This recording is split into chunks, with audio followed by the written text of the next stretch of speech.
কাযালিকা আতাতকা আয়াতুনা ফানাসিতাহা ওয়া কাযালিকাল ইয়াওমা তুনসা।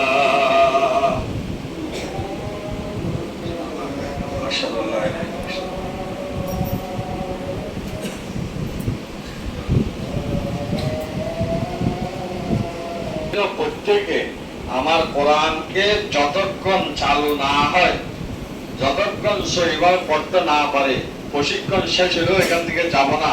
কার কার নিয়ত করছেন যাব না? কে কে নিয়ত করলেন যে আমি কোরআনকে পরিপূর্ণ চালু করে যাব? এটা কে কে নিয়ত করলেন?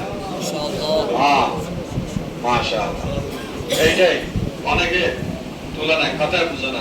তোমার যদি কোরআন সহি থাকে, চালু থাকে, তো তুমি তো চালু হয়ে গেছে, তুমি তো হাত টাকা লাগবে না, এরা হাত তুলতে পারবে। এ মনে করতেছে যে আমি তো আদেশ কোরআন, আমি কেন হাত তুলবো? আমার কথা আল্লাহ সবাইকে কবুল করো।